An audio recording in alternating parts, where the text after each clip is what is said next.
Ce matin sur France Info, vous êtes juge d'instruction. Votre nom est désormais associé à des affaires comme celle des moines de Tibérine ou encore au dossier Karachi. Vous êtes aussi président de l'Association française des magistrats instructeurs. Aujourd'hui, les juges, mais pas seulement, sont vent debout contre les propos de Nicolas Sarkozy. C'était jeudi et voilà ce qui a mis le feu aux poudres.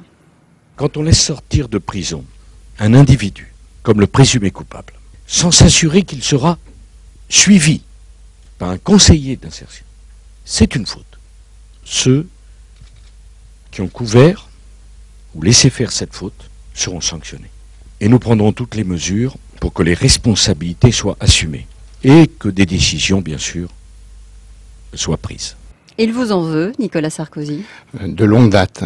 En la matière, c'est un multirécidiviste, j'allais dire, parce que les attaques contre la justice sont monnaie courante depuis des années, quand il était ministre de l'Intérieur, et maintenant plus grave alors qu'il est président de la République, garant de notre indépendance. Je pense qu'il est largement temps de lui appliquer la peine plancher, puisqu'il faut être très dur envers les multirécidivistes. Ce que je pense de ce que je viens d'entendre, et qui m'a révolté tout le week-end, c'est que ce sont les responsables qui demandent des sanctions. C'est le monde à l'envers. Qui est responsable de l'état dans lequel nous sommes, dans lequel est l'état de la justice aujourd'hui? Qui est responsable du fait qu'on ne peut pas faire bien notre travail? Si c'est nous, ben très bien, qu'on nous explique comment il faut faire avec des dossiers qu'on ne peut pas traiter parce qu'on n'a pas le temps de les traiter. Alors, il faisait référence à Tony Meillon dans ses propos et à l'affaire Laetitia. Les magistrats mis en cause sont ceux du parquet de Nantes. Résultat, ils se sont mis en grève. Aujourd'hui, le mouvement fait tache d'huile. Rennes, Quimper, Bayonne, Besançon dès vendredi, Marseille, Nice, Paris, Metz, Caen, aujourd'hui probablement. Pourquoi est-ce qu'ils prononcent de tels propos? Est-ce que vous arrivez à vous expliquer ça? C'est politique uniquement. Je pense qu'il espère avoir plus de voix en pointant du doigt des responsables à la montée de la délinquance et à la montée de la violence. On peut vous sortir tous les statistiques qu'on voudra. On sait très bien en France que les actes sont de plus en plus violents, que la population devient de plus en plus violente, qu'il y a de plus en plus d'agressions, de vols, violences, de meurtres, de viols. Le reste, c'est n'importe quoi. De plus en plus et moins de moyens pour le bon fonctionnement de la justice et de la police? Bien sûr. Là, vous avez quelqu'un qui devait être suivi en sursis mis à l'épreuve. On sait que environ 60 personnes peuvent être suivies par un seul agent de probation, et ils ont à peu près 150 dossiers en France. Donc on sait très bien que ça peut pas marcher. Mais il y a pire. Même si vous êtes condamné à de la peine de prison ferme, même s'il avait été condamné à 6 mois ferme, il n'aurait pas été exécuté sa peine pour autant. Les peines de prison, les courtes peines de prison s'entassent dans les services d'exécution des peines sans être exécutées. Demain, vous aurez quelqu'un qui devait faire de la prison et qui commettra une agression et on nous dira pourquoi vous ne l'avez pas mis en prison. C'est exactement le même problème. Mais ça n'est pas un bon fonctionnement. Ça a été dénoncé. Il y a eu des rapports qui ont été transmis au ministère de la Justice. Pour quelles raisons est-ce qu'on en est là aujourd'hui? Mais ça fait des années que tout le monde dit on n'a pas les moyens de fonctionner normalement. Mais ça date pas de Nicolas Sarkozy. Il faut être clair là-dessus. Simplement, lui, il nous accuse d'être responsable de ça. Voilà la différence, finalement, entre ce qui se passait avant, pas de moyens pour travailler, et la situation d'aujourd'hui, qui est toujours pas de moyens pour travailler, mais en plus, c'est de notre faute. Le vrai responsable aujourd'hui, il est où, d'après vous, Marc Trévidic? Il est des années de mépris envers la justice, de vouloir avoir une justice absolument incapable de fonctionner normalement, c'est-à-dire pas puissante en France, d'avoir un petit service public de la justice à disposition, j'allais dire, du pouvoir exécutif, et pas quelque chose de solide comme il faudrait dans une vraie démocratie qui puisse se faire entendre et fonctionner normalement. Qu'est-ce que vous réclamez aujourd'hui avec l'ensemble des magistrats? Vous dites davantage de moyens. Ça se traduit comment sur le terrain? Par exemple, dans cette affaire, qu'est-ce qu'il aurait fallu pour que ça ne se produise pas? Mais vous vous rendez compte que arriver à suivre des personnes en liberté efficacement, c'est pouvoir leur donner des rendez-vous fréquents, pouvoir vérifier les certificats médicaux, pouvoir vérifier qu'ils ont effectivement un employeur, qu'ils se rendent effectivement à leur travail. Vous imaginez ce que ça implique comme moyen pour suivre efficacement chaque personne qui est dehors. Ça veut dire que ce sont des lois qui se sont empilées et qui n'ont pas forcément donné en même temps les moyens. Il y a des contraintes budgétaires d'un côté et puis de l'autre côté un empilement législatif. Les citoyens veulent de plus en plus de sécurité. On vote plein de lois pour les satisfaire. Et dès qu'on a voté une loi, on se moque complètement de son application. Tiens, on a envie de créer un pôle anti-génocide, par exemple, pour le Rwanda. On l'annonce et on fait rien derrière. On veut une collégialité des juges d'instruction, on l'annonce et on fait rien derrière. C'est-à-dire qu'il y a uniquement de l'affichage aujourd'hui? Uniquement. Il n'y a pas de politique à long terme, il n'y a que de l'affichage, que du pipeau. Je vais parler clairement, c'est que de la parole.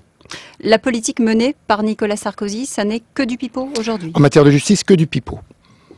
Depuis des années, on entend évidemment la justice se plaindre de cette absence de moyens. Il y a manifestement eu quand même des failles dans cette affaire. Peut-on et doit-on les imputer au système? On a quand même laissé, on l'a dit, sortir un homme de prison qui devait avoir un suivi. Qu'est-ce qu'on peut faire techniquement aujourd'hui pour qu'il y ait un meilleur suivi et pour qu'on évite au maximum ce type de situation? Alors, d'abord, on commence pas par dire je veux des sanctions sans savoir ce que va donner l'enquête administrative, et surtout dire je veux des sanctions, c'est pas une solution, ça. Donc il faut effectivement réfléchir à comment on peut faire un suivi plus efficace avec les moyens qu'on a. Est-ce qu'effectivement on peut multiplier les bracelets électroniques? Est-ce qu'on a le budget qui nous le permet pour suivre un peu mieux? Est-ce qu'on peut échanger des informations plus facilement?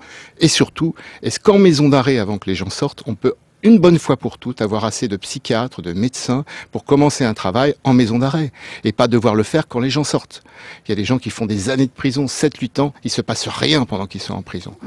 Vous êtes rejoint aujourd'hui par une partie des policiers, je pense au SNOP, le premier syndicat d'officiers de police, par Unité SGPFO aussi, qui est le premier syndicat de gardiens de la paix. C'est le baromètre de la tension, ça? Oui, parce que jusqu'à présent, on essayait de nous opposer aux policiers. Et dans le discours du président de la République, c'était à peu près ça, récurrent. Les policiers font bien leur travail, et puis nous, on met les gens dehors, que ce soit juge d'instruction, juge de liberté et détention. Maintenant, les policiers se rendent compte, et je leur dis... Vous disiez, quand vous étiez jeune juge, que vous travailliez davantage avec les enquêteurs. Ça n'est plus vrai aujourd'hui? Vous avez moins de liberté? C'est-à-dire qu'ils ont une hiérarchie qui est très pesante, et ils savent que la justice est très mal considérée par le pouvoir actuel, donc ils essayent un peu de se dissocier de la justice. Alors, la vérité, c'est qu'on travaille ensemble, on a la même vocation, et ils ont les mêmes problèmes que nous.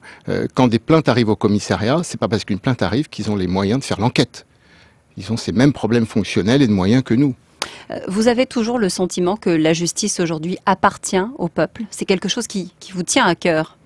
Alors, le président de la République a dit qu'on rendait la justice au nom du peuple français, et que maintenant c'est le peuple français qui allait la rendre. Alors je ne sais pas, nous il faut peut-être qu'on s'en aille, et puis on laisse le peuple français rendre sa justice tout seul. On le rend pour les peuples français, donc évidemment aussi pour les victimes. Et il faut jamais oublier que Laetitia, comme d'autres victimes, se retrouve au cœur d'un conflit de lutte de pouvoir, et que tout le monde est catastrophé par ce genre de meurtre. Il n'y a pas que le président de la République. Tous les magistrats, les éducateurs auraient bien voulu éviter ça et aimeraient avoir les moyens d'éviter ça. Marc Trévidic, vendredi, dans un dossier que vous traitez, le dossier Karachi, un feu vert a été donné par la commission consultative du secret de la défense nationale pour déclassifier des documents, ce que vous demandiez depuis un certain temps, voire un temps certain. Reste bien sûr l'approbation de Matignon à venir. Vous avez aujourd'hui le sentiment, dans ce dossier notamment, d'être empêché ou freiné? J'ai pas de moyens. J'ai pas de moyens de travailler convenablement dans ce dossier, c'est clair. Pourquoi? Parce que c'est politique? Écoutez, c'est vrai que la justice est dans un tel état qu'on a peu de moyens de travailler dans pas mal de choses, mais en tout cas, j'ai moins de moyens dans ce dossier que dans d'autres dossiers que j'instruis. Voilà ce que je peux répondre. Et l'audition de Jacques Chirac, elle a été souhaitée par les familles des victimes de cet attentat de Karachi. Vous allez la demander? On va déjà voir la réaction de Jacques Chirac et de son avocat. Vous savez que c'est pas la première fois et que des collègues ont eu le droit à des courriers en disant que Monsieur Chirac estimait qu'il n'avait pas à venir témoigner pour des faits. Mais vous estimez qu'il a à venir témoigner? Je réserverai ma réponse aux partis civils qu'on fait la demande et pas à l'autre. Même si j'aime beaucoup votre radio, pas à France Info. Merci en tout cas d'être venu sur France Info ce matin. C'est moi qui vous remercie.